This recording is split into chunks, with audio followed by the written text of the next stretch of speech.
Hey fellas, Onus here, and welcome back to With a Y, and I have some bad news. I don't mean to upset you, viewer, but we are getting dangerously close to I told you so territory. And by I told you so, I mean literally me, where like, you know, Killer Robot wants everything on Earth to be made out of metal, where the only thing living is tungsten. And for whatever reason, humans have this fascination with like creating life out of metal, even if they know it might be their inevitable downfall. Tons of horror stories have been told about it, and you know, one of the more famous ones was Five Nights at Freddy's in the story of the Springlock Suit, a type of contraption designed where animatronics could have their endoskeletons frozen in place so that like a human wearer could step inside and pilot it without it killing them. Unfortunately, in the lore, the Springlock Suit ended up being the thing that did the killing, so it just kind of washed the whole fucking genre. But with fiction, folks just have an obsession with recreating it. And there's this guy, J Laser Video, who you've probably seen the works of, who like makes a lot of items from fiction into some form of real. I'm pretty sure he was the guy who did like the working Spidey hands. He did like some working Captain America shields that'll actually bounce back to you. Hell, I think he's like made functioning like Iron Man repulsors. He's done like some impressive stuff. But in an Instagram reel of all places, not even a full video, he decided, fuck it, let's make the Springlock suit. Like he just pulls off the band-aid immediately, man. If that was the first thing I saw while I was scrolling, I would think, wow, that's really in line with the last 20 videos I just saw, considering it's Instagram reels. Heard the other day they had a back-end system error where just all the videos getting showed were just gore and horrible stuff. But J Laser goes on to explain the concept. This is a real Springlock suit, and I'm gonna get inside. Instead of using my real body, I'm gonna use this one. Let's go. Dude, you just lifted your shirt and showed a body under that. How is that not your real one? It's kind of fucked up that he said he was gonna get inside just to see how it destroyed the human form, and then he's like, actually, I don't think I want to die. You can tell bro thinks he deserves to live. You know, jokes aside, I have only seen like that opening chunk of the video where it's just a very quick preview of fake green blood going everywhere so as to avoid fucking content warning issues. But I haven't seen the full extent of it, and I'd like to go through with that. Bones and organs and everything to perfectly replicate a human body. Before I test the body, let's try a soda can.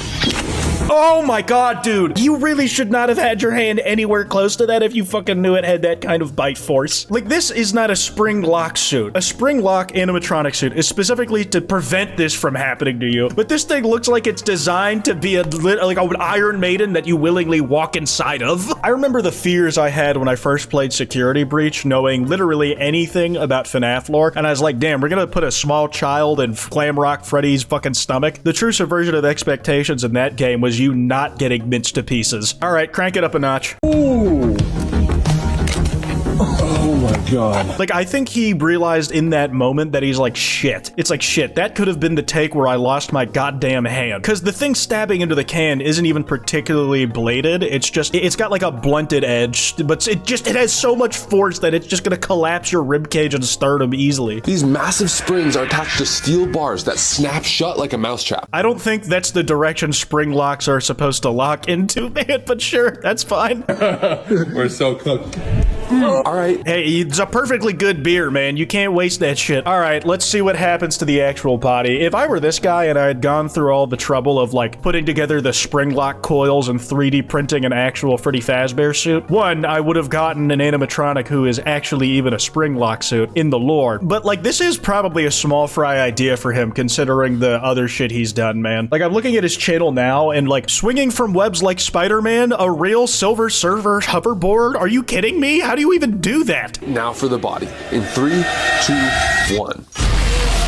Oh my god, just ripped it in half, dude. I do actually prefer the aesthetics of green blood. If that was the case, then the feelings that people feel when they see normal colored blood, you know, red, would match what I feel when I see the color green. Just like fucking rage in my eyes when I fucking come across it, man. I can't stand nature. Someone would be like, man, I wish someone would hold me like that. I know there was at least a few Twitter replies to this video.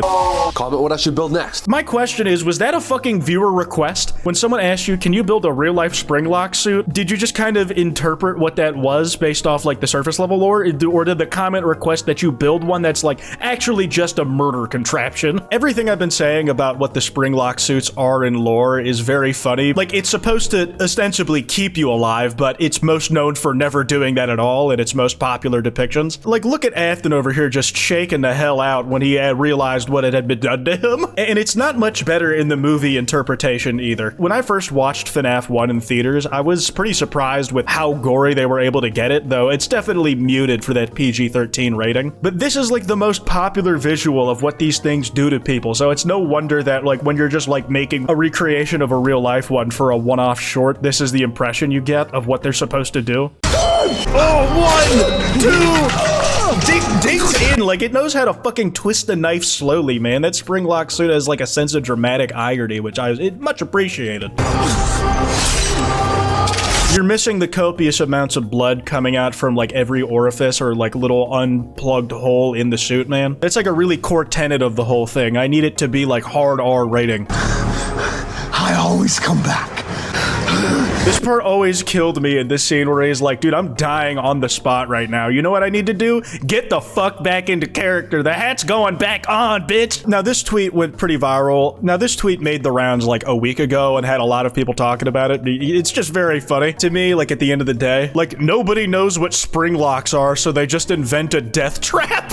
Like, someone said it before, but it's literally just a bear trap you can walk your entire body into if you so desire. I wonder if anyone has ever made a Springlock suit that actually does what it's supposed to instead of just the murder kill you die suit 2000. Now apparently there actually are some people out there trying to like recreate like a workable Springlock suit where one, even if it does fail, it won't like murder you on the spot, but rather like a wearable animatronic suit. And that is much more accurate to the intention of the suit's design in the original FNAF series. But it just kind of comes down to this for me. Like I saw this post quote tweeting this original video over and over again. Sci-fi author. In my book, I invented the torment nexus as a cautionary tale. And then the tech company's like, at long last, we have created the torment nexus. From classic sci-fi novel, don't create the torment nexus. It's literally like what Ronald Reagan was doing when he wanted to do Project Star Wars. Oh, big fucking space weapon that can shoot projectiles down to a planet from orbit. It was like, damn, it was owned by the evil empire that was terrorizing the galaxy and the rebels were trying to get rid of. It's an allegory for the United States, and the rebels are the Viet Cong? I, Ronald Reagan, think I should make the space weapon. Luckily, that didn't work out for him. But yeah, you get the idea. But yeah, the torment nexus from the cautionary story of do not invent the torment nexus. It's kind of what it feels like the Springlock suit was, where them shits failed, got a guy killed, and destroyed the franchise in the original run of games. And like the takeaway everybody has from that is like, well, what if it actually killed you? What would that look like in practice? It's like people want it to function how it was originally intended in the series instead of how it ended up actually going. Now, I'm not as deep in FNAF lore as some people are. You can probably point me to examples of it working out much better in supplementary material like books or some shit that I haven't read and probably never will. But I also just like it more where it's like, nah, this is how Afton made it in the series, man. It just kills the guy inside every time. William explaining how this mechanism is 100% necessary for the robot's functioning. No, you guys don't understand. If it doesn't have the ability to kill the wearer who are paying minimum wage to entertain children at Chuck E. Cheese knockoff number 3, it won't have the same effect, man. It's really a part of how it all works. Bro, it's important for the functioning of atmosphere of the location. You don't understand. Just casually telling your buddy, okay, the open coffin, get in. Don't worry, man. We did not put genetically engineered termites who eat flesh instead of wood in there. You will be perfectly fine if you just comply. The main takeaway I'm seeing from this is like, it's a cool mechanism, and like the fact that some guy put his expertise to building this is a fun watch on the timeline if nothing else. Since it's just a YouTube short and not like a full video, like trying to claim that it recreated the entire thing one-to-one, I think it's easier for me to look at this IRL Springtrap suit in quotes as more of a fun novelty than like a serious commentary on the whole thing. Like, I'm gonna be honest, I think it's neat if anybody has the passion project to actually make the design work for real, hopefully without any of the risk of death involved with the original lore. But it's like hard for me to get mad at this as anything more than just a fun little watch. It really is like two camps of people. Folk who are like, dude, why would you make the Springlock suit real? There is an entire series of games that say not to make it. And then a presumably more autistic group that are like, well, if you were gonna make it, you might as well have done it right, man. Like, come on. The fun part about the Springlock suit is that getting in is a gamble. You don't know if you'll die. You're not supposed to, but the thrill is that you just might. Oh, and I forgot, there's a third group of people who are actually really happy that it got made the way it was. You guys are lame as hell. Why does anyone turn the Springlocks into saw traps instead of blah, blah, blah, because it's cool as shit, bro. Who cares? I actually like that it's a murder machine. I think it's neat that it kills people. The only real defense for this thing is that it looks like only the human torso could fit in the main contraption. There's no room for arms or legs anywhere in that bitch. Anyways, that's all I got. Be sure to follow me on Twitter at @withany. Anyways, piss off.